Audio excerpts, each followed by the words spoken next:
Manu sur Sun avec le titre Encore de moi, extrait donc de l'album La Vérité qui est, je le rappelle, sorti le 4 décembre dernier. Et autre rappel, la session live est bien sûr à retrouver très vite sur YouTube et Dailymotion ou d'ailleurs en podcast sur le site de Sun, www.lesonunique.com.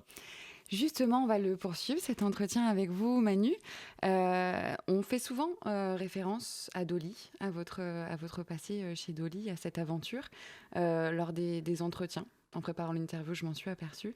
Quel est votre rapport à ce passé, à cette expérience ? Est-ce que vous en avez marre qu'on en parle ? Ou au contraire, est-ce que ça vous fait plaisir ? Non, j'en ai pas marre du tout. Ça me fait plaisir. Je suis très fière de Dolly. Beaucoup de gens nous ont connus ou ne savent même pas que je suis repartie en solo, d'ailleurs, depuis 10 ans. Et à l'inverse, il y a des gens qui aiment Manu depuis 10 ans, enfin, ou quelques années, qui découvrent Dolly. Oui. Donc ça me fait encore plus plaisir. Parce que du coup, ce que je leur dis, c'est comme quand on découvre un écrivain, qu'on se rend compte qu'il y a quantité de livres derrière qu'on aime et qu'on va découvrir. Ouais. Donc voilà, maintenant, il est vrai qu'il y a eu 10 ans Dolly, 10 ans de Manu.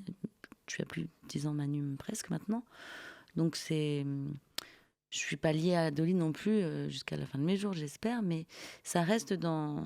En plus, pour les gens, c'est toujours un souvenir qui est lié au collège, à la fac, ça reste toujours des bons souvenirs. Oui, nostalgie. Voilà, donc non, ça me dérange pas du tout. Ça vous dérange pas, bah, tant mieux. Mais c'est vrai que je m'appelle pas Manu ex-Dolly, quoi. Oui, c'est ça. Mais c'est pas mon nom de famille. On peut voir notamment sur Internet, quand on se renseigne un peu sur vous et qu'on cherche vos réalisations, il est souvent écrit Manu, entre parenthèses, ex-Dolly. Est-ce que c'est quelque chose que vous avez envie de perpétuer ou est-ce que au bout d'un moment, le ex-Dolly, on l'enlève ? Il va partir. Et voilà, il est toujours là. Mais... C'est Manu Dolly, en plus, ex, c'est moche. Mais j'avais demandé... Pour le premier album, c'était marqué pratiquement nulle part. Donc, les gens vont dire, pour une productrice, c'est complètement anti-marketing. Mais c'est que justement, c'était mon album hommage, exutoire. Je voulais pas qu'on pense que je me servais de Dolly pour rebondir. Bien sûr. Maintenant, je pense que les gens peuvent comprendre que je n'ai plus besoin de Dolly pour exister, ni pour écrire des chansons, ni pour pour tourner et être sur scène. Donc maintenant, j'assume complètement le fait qu'on mette Dolly tout le temps. Oui, d'accord.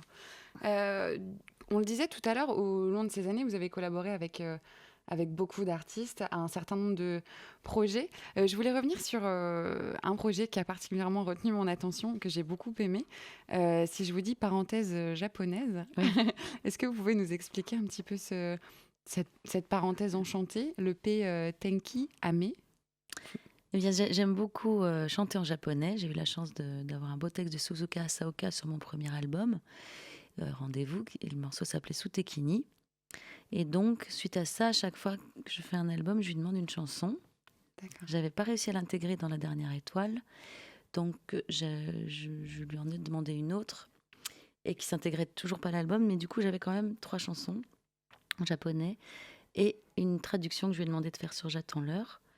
Et j'avais 4 chansons, et on s'est dit avec Patrick, on va faire un bel objet, on va se faire plaisir. Un EP en japonais, on va faire le vinyle avec une belle illustration, et on va demander à des potes de faire des remixes. Voilà, donc du coup, c'est un EP 8 titres. Ah oui, c'est un EP super généreux, du coup. D'accord.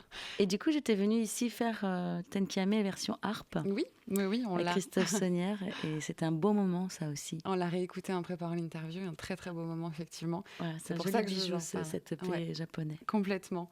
C'est intemporel, ça, il va vivre encore. C'est ça. Mais c'est vrai que dans votre carrière, c'est une petite touche à un moment donné japonaise qui ressemble pas vraiment à ce que vous faites à côté. Vous avez envie de faire ça, de multiplier ces petits projets Oui. Enfin, je dis petits. Oui, ça reste des petits projets maintenant, mais non, tout à fait, c'est multiplier les plaisirs. Et puis, comme je disais, le fait d'être en solo, de ne pas avoir de compte à rendre à d'autres personnes, et surtout d'être ma propre productrice, si je fais pas ce que je veux, oui, ce serait dommage. Ce serait quand même ballot, quoi. Ce serait un peu frustrant, quoi. Ce serait de l'auto-frustration. C'est ça, ce serait pas constructif. Auto-flagelle. Est-ce Oui, non, du coup, ça c'était bon. Vous serez ce soir à Nantes, au Ferrailleur, pour présenter votre nouvel album, donc La Vérité, qui est sorti le 4 décembre. Je vous invite vraiment à être curieux et à aller écouter les extraits qui sont déjà disponibles, sur Internet notamment. Vous faites ça très bien. Est-ce que ça fait quelque chose? Vous êtes nantaise? Genre la promo, quoi. Oui, je suis nantaise, je suis Vous née êtes à Nantes. nantaise, voilà. Ouais. Est-ce que ça fait quelque chose de jouer à Nantes, au Ferrailleur, pour un public nantais qui vous connaît bien? Oui, à chaque fois, la date nantaise, c'est la date importante. Hein, alors, je ne sais pas si le public nantais me connaît bien, mais à chaque fois, il nous fait un superbe accueil. Oui, hein, je pense que le public nantais Voilà. vous connaît bien. Puis il y a les proches, les potes, c'est toujours particulier, c'est toujours le track un peu plus fort que les autres villes. Oui, c'est plus émotionnel, il y a plus d'attachement peut-être. D'accord. En tout cas, il est certain que l'accueil sera chaleureux pour votre concert ce soir au Ferrailleur. Je ne sais pas ce que tu en penses, Guillaume. Oui, oui, et puis pour ceux qui ne connaîtraient pas encore Manu, un autre extrait maintenant, Teenage Kick, tout de suite sur l'antenne de Sun. Merci beaucoup, en tout cas, Manu, d'être passé par nos studios. Je me permets de citer les Undertones parce que c'était une reprise quand même. Oui, tout à Teenage fait. Kicks. Et encore de moi, c'était une exclue pour vous. On l'a encore jamais fait en acoustique. Merci, Manu. Et ça, Manu, je peux vous Ça, dire c'est un que ça super nous cadeau. touche. Merci en tout cas Merci à d'être vous. passé par nos studios. Merci encore une nouvelle fois, j'ai envie de dire, d'avoir répondu très amicalement à l'invitation de Sun. Je rappelle que vous êtes donc ce soir au Ferrailleur. Ouverture des portes à 21h. Courez vers le Ferrailleur tout de suite. Je vous invite très fortement. Carton rouge en ouverture. Oui, en première partie. D'accord. Et puis, bien sûr, si vous avez loupé le début de cette interview, rassurez-vous, elle est à retrouver très vite sur le site de Sun, www.lesonic.com. Il ne me reste plus qu'à vous remercier vraiment, Manu, et à vous dire peut-être à très vite. À sur très l'antenne vite. de Et Sun. puis rendez-vous pour tout le monde pour le solo de l'infini sur le site manu-friends.com.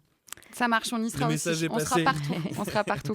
Merci beaucoup, Manu. Bonne soirée. Bonne soirée.